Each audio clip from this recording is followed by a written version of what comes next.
Olá para você que acompanha a TV e Rádio Câmara Bauru e o nosso programa Espaço Aberto. E hoje a gente vai falar de uma coisa que está presente na vida de todo mundo, as mídias sociais. Por quê? Recentemente, a Meta, empresa por trás das redes sociais como Facebook e Instagram, anunciou uma série de mudanças na sua política de verificação de conteúdo nos Estados Unidos. A novidade ainda não chegou por aqui, mas já tem trazido repercussões. Para a gente entender melhor as mudanças anunciadas e o que está em jogo nessa história, nós conversamos com Bruno Pérez, que é professor de marketing digital da Escola Superior de Propaganda e Marketing, a ISPM. Seja muito bem-vindo, professor, a esse bate-papo. Obrigado pelo convite. Sempre bom falar dessas mudanças aí que impactam a sociedade, né? Sim, impactam mesmo, por isso que deu todo esse burburinho. E para a gente contextualizar, quais foram as mudanças anunciadas pelo Mark Zuckerberg, para quem não sabe, né, o CEO da Meta, como era antes e como será feita a partir de agora essa questão da checagem de conteúdo?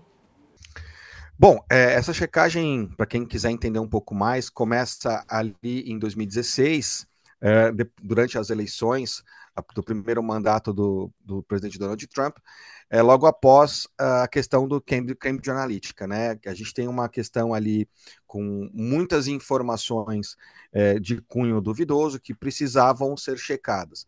Então, por pressão do governo, pressão da sociedade, a própria Meta institui uma área específica dentro da Meta que seria responsável por essa checagem. E eles abrem ali um chamado para que organizações independentes, e vale ressaltar que sejam certificadas pela IFCN, que é o Instituto Internacional que certifica os checadores de fatos, então são todos institutos que passaram por treinamentos e que são verificados por uma entidade independente e internacional.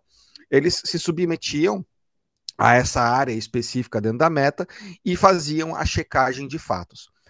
Uma vez que eles davam um flag ali, né, que eles marcavam que aquela informação é, tinha um cunho inverídico, ou seja, era uma fake news, aquilo ia para uma área dentro da Meta, e a Meta sempre quem decide se aquele conteúdo será removido ou será apenas notificado que aquela informação foi corrigida por ser uma informação falsa. Então, é assim que funcionou durante esses últimos anos. O que o Mark Zuckerberg propõe, que já está acontecendo nos Estados Unidos e que ainda não sabemos se isso vai desenrolar para os outros países, é o chamado checagem por notas da comunidade, onde qualquer pessoa, seja ela de qualquer viés, de qualquer lado ou com qualquer intenção, seja ela treinada ou não por um instituto internacional, vai lá e vai marcar uma informação dizendo que ela é falsa e que vai adicionar uma nota de aquilo é verdade ou não. Isso pode ir para esta equipe da Meta, que foi transferida da Califórnia para o Texas, e essa equipe vai validar se aquele conteúdo é falso ou não. Então, essas são as principais mudanças que ocorrem nos formatos. E o anúncio dessas mudanças foi feito num momento bem específico, né? Porque teve a posse do presidente dos Estados Unidos, o Donald Trump, inclusive na posse diversos CEOs e figuras conhecidas desse mundo das tecnologias estavam presentes na posse. Então, qual foi o peso do componente político para essa mudança de diretriz da empresa? Isso começa a nos chamar a atenção agora. A gente sempre soube de uma forma mais velada dos movimentos das grandes big techs e principalmente das big techs que são envolvidas com redes sociais, do envolvimento com lados políticos. Mas isso sempre aconteceu de uma forma velada. E aí, no dia seguinte, que o Senado aceita ali a posse, né, do presidente Donald Trump, a gente começa a ter essas revelações do Mark Zuckerberg, aproximando sua empresa, que inclusive fez doações para a campanha de Donald Trump, deste novo governo. Nos parece, pelas declarações e pelos fatos analisados, que é uma aproximação em busca de sobrevivência da sua rede social. Então, ele tem uma mudança de visual, né? O Zuckerberg ele mudou ali, aparece na prancha surfando, agora ele tem colares e tal. Então tem uma construção de imagem de uma nova pessoa, que a gente tinha uma visão dele lá no Senado, né? Todo pálido, tentando dizer que não guardava os dados das pessoas e etc. Então isso tudo sempre foi muito nebuloso, e a gente vê essa nova aproximação que traz uma preocupação, dado o histórico do Donald Trump de utilizar as redes sociais como uma máquina de propaganda, né, de propaganda política. Então, olhando para trás, a gente consegue ver que o governo Trump deve continuar utilizando de forma massiva as redes sociais. Por que que isso deve trazer atenção à população que é usuária de redes sociais, que utiliza as redes sociais, e às organizações de outros países? Porque uma vez que a gente não tem comissões ou empresas independentes checando dados, e quem vai checar os dados e quem vai validar se algo é verdadeiro ou não é a própria empresa, e essa empresa publicamente se coloca de um lado político, e aí independe de qual lado, tá? Quando a gente fala de liberdade de expressão, de independência, independe de qual lado político. Há uma preocupação de que possa haver uma entrega menor. Então, a entrega é quando você faz uma postagem e aquilo é enviado para quem te segue, e hoje em dia não só para quem não te segue, para quem te segue, mas para quem também não te segue. Então, perguntas que não temos respostas. Eu também não posso te responder, né? A pergunta é: será que uma postagem de um lado específico que vá contra o governo Trump, ela vai ser entregue para mais pessoas ou para menos pessoas, comparado com uma informação que seja de interesse do governo Trump? Será que isso vai se repetir em outros países? Temos países aí com ditadores, em conflitos e etc. Então, uma rede social, uma ferramenta usada por milhares e milhões de pessoas em diversos países, que assume que vai fazer um controle desse tipo, é algo preocupante. Então, temos vários exemplos aí. Fica até a dica, quem quiser assistir Cidadão Kane, né? Um filme bem antigo que conta bastante disso. Quem fez jornalismo, todo mundo assiste esse filme, por exemplo. É uma repetição desses fatos. Então, por isso nos traz uma preocupação, assim como acontece no X e que aparentemente vai acontecer nas redes sociais da Meta. E o que se espera que chegue de diferente para o usuário final, aquela pessoa que usa a rede social? Porque isso a gente está falando de políticas no macro, né? O CEO anunciando, mas como que isso chega para quem está usando a rede social lá no dia a dia, inclusive pensando que nesse anúncio, né, alguns tópicos que eram considerados que tinham uma atenção maior, eles foram liberados. Então, qual a mudança mais perceptível que esses usuários vão ter? O CEO, né, o Zuckerberg, ele confessou que vai voltar a entregar mais conteúdos políticos, então nós havíamos parado de receber tantos conteúdos de cunho político, é, e nós vamos ter mais conteúdos que provavelmente não serão checados. Qual que é o impacto no usuário final? A gente tem um relatório da Data Web Report, que sai todos os anos, e o Brasil é um dos países que mais consome notícias pelas redes sociais. Lendo ali só os headlines, né, os títulos e etc. Quando a gente começa a ter informações que não são checadas e que provavelmente têm um viés, temos uma preocupação do que a população está consumindo, se é verdade ou não. O Brasil também é um dos países, esse é um relatório do MIT, junto com a Reuters ali, de 2022, que também afirma que o Brasil é um dos países, com a Unesco, perdão, com a Unesco e com o MIT, que também o Brasil é um dos países que mais se preocupa com o vazamento dos seus dados e com notícias falsas.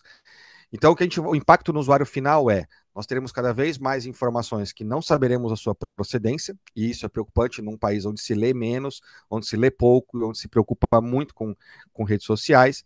E nós temos aí uma mudança de algoritmo para quem trabalha com as redes sociais, para quem depende disso para fazer vendas. Nós vamos ter uma entrega menor do seu conteúdo publicitário, digamos assim.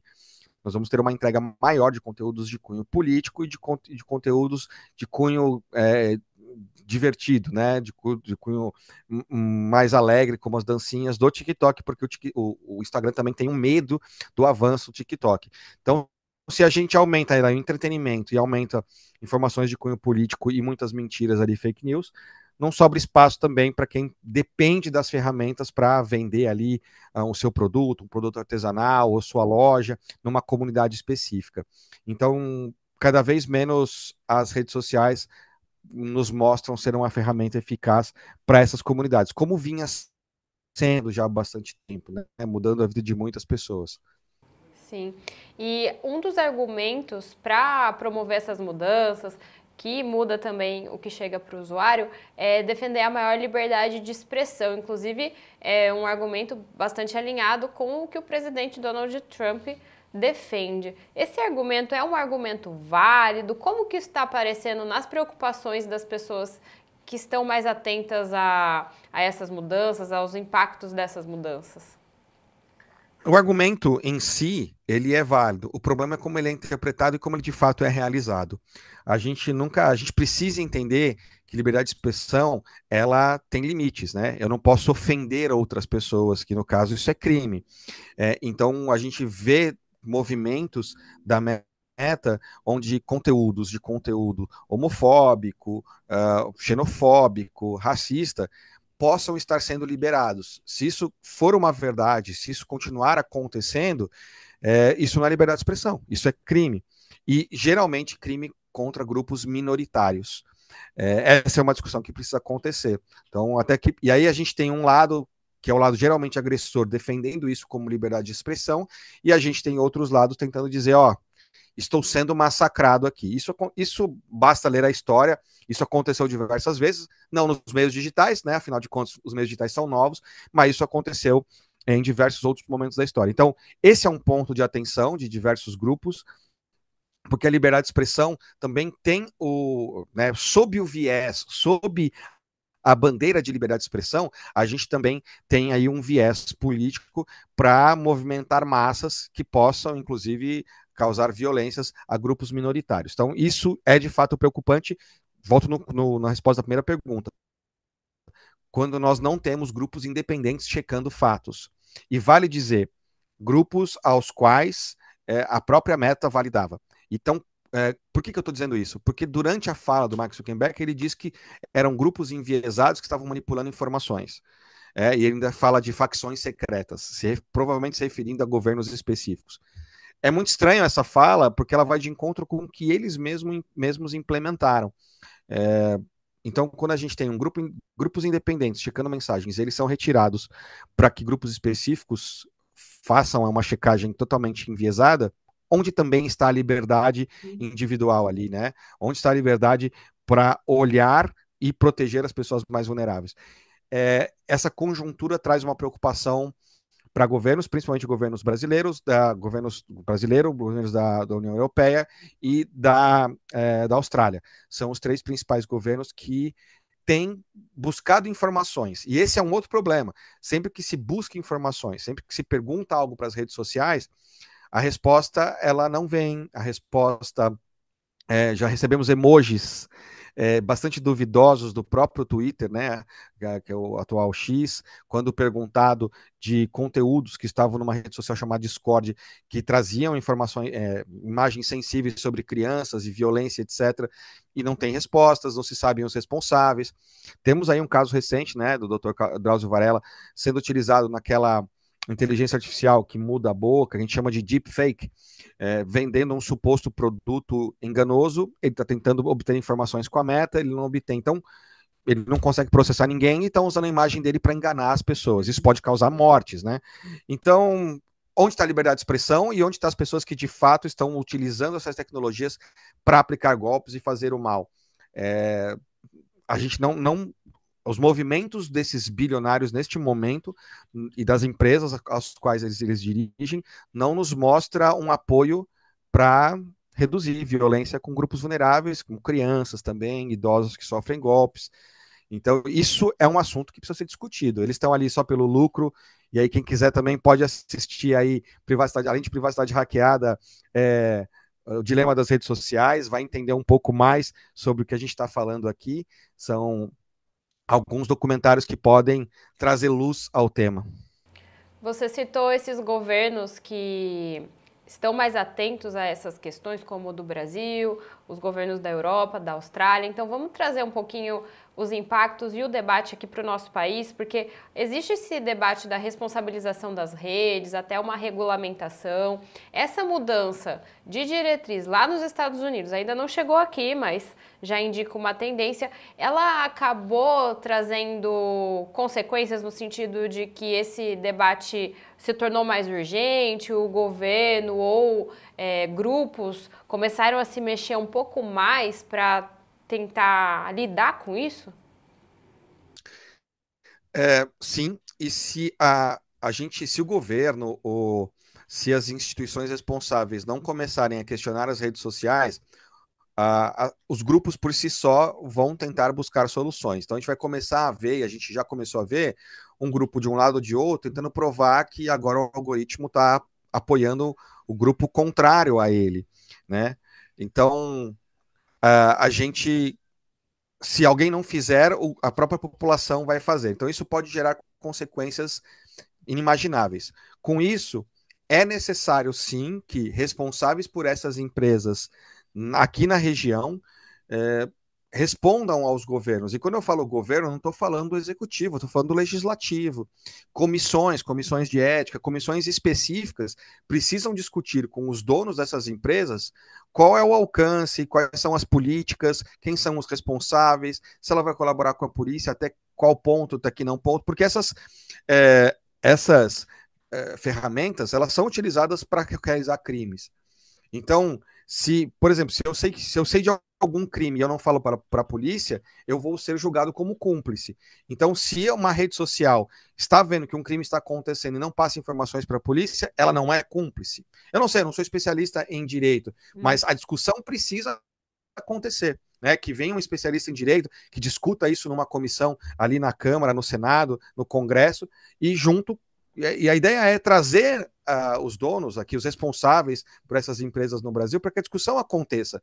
Porque se não acontecer, vai caminhar para um lado ao qual ninguém tem um controle, ou ninguém sabe o que está acontecendo. Isso pode prejudicar a população, o governo e as próprias empresas. Então, que a gente que trabalha com isso, que a gente que estuda essas ferramentas e tem contato com elas todos os dias, tenta solicitar que a conversa aconteça, que todos os lados sejam ouvidos.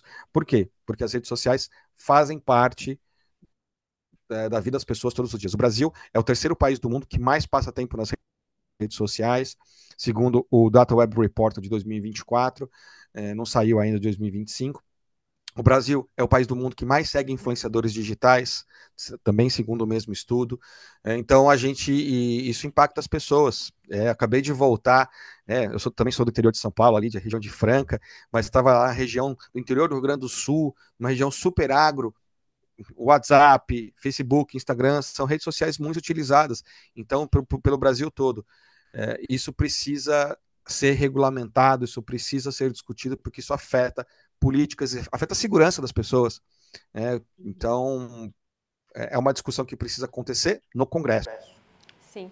E para a gente terminar com um recado para quem está nos assistindo e provavelmente é alguém que usa as redes sociais, porque essas mudanças, esse cenário que a gente está tendo hoje em dia exige uma maturidade, né, digital dos usuários. Então, teria como a gente ajudar esse público a saber lidar com esse cenário atual, se essas mudanças vierem para o Brasil, e até lidar com essa questão da checagem dos fatos. É possível, né? Então, o que a gente pode falar para o nosso público?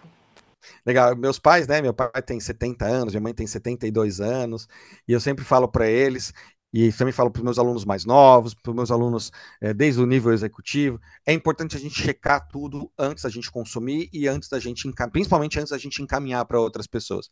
E quando a gente fala em checagem, parece algo complexo, né? Mas recebeu algo ali no Instagram, recebeu algo ali no WhatsApp, você pode copiar ali a notícia e jogar no Google ou perguntar ali no Google, né?